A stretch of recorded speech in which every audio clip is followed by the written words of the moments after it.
Para lang magsama-sama sila ang buong pamilya, nagbibigay ako ng 5 milyon. Kaya nagbibigay ako ng 5 milyon sa pamilya nyo kung mapatawad nyo isa't isa. Bakit mga chika, sa halagang 5 milyon ba mabibili mo na yung respeto at tiwala ni Kaloy?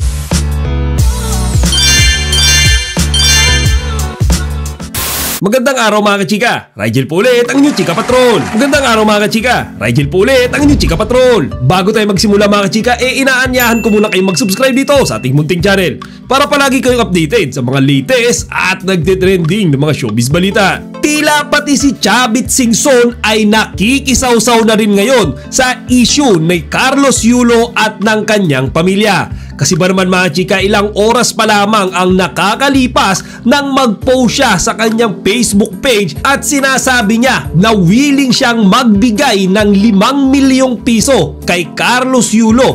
Ang kapalit ay kailangan nitong makipag-ayos sa kanyang pamilya, partikular na sa kanyang nanay. Panoorin nyo ito mga chika.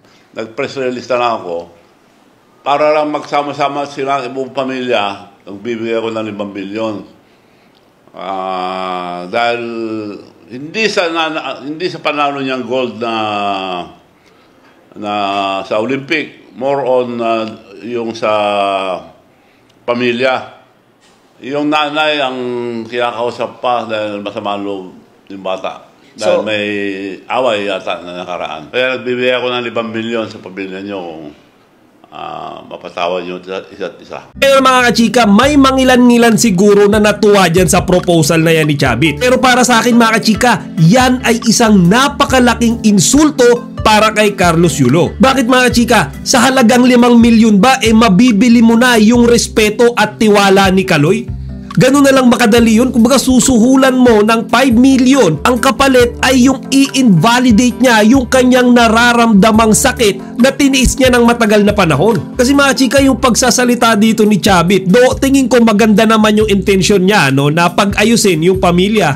Pero ang akin lang mga chika, bakit susuhulan mo pa? Bakit may pera pa? Ngayon kung gusto mong bigyan ng pera si Kaloy, wala na dapat kondisyon. Kumbaga, hayaan mo silang ayusin yung issue nila sa kanilang pamilya. Huwag ka nang manghimasok doon. Hindi yung mag-o-offer ka ng pera tapos bibigyan mo ng kondisyon etong pamilya niya, pati mismong si Kaloy, na para bang binibili mo yung kanilang pagkatao, yung kanilang dignidad. Ngayon mga chika, hinihintay ko yung magiging reaksyon dito ni Carlos Yulo. Siyempre, ang inaasahan natin sa kanya at sa kanilang pamilya magkakaayos sila kapag gusto na nila. Kapag ready na sila, yung bukal sa puso nila yung kanilang pag-aayos. Hindi yung makakatanggap kasi sila ng 5 milyong piso kaya pipilitin nila yung sarili nila mga kachika na makipag-ayos sa isa't isa. Tsaka mga kachika, isipin nyo kapag ginawa yan ni Kaloy or kahit nung pamilya niya, anong lalabas doon? Kumbaga, nabibili ng pera yung kanilang respeto, yung kanilang tiwala, ganun-ganun na lang ba yun? Gaya nga na sinabi ko kanina, no? Maganda naman, mabuti yung intensyon ni Chavit Singson para dito sa pamilya ni Kaloy.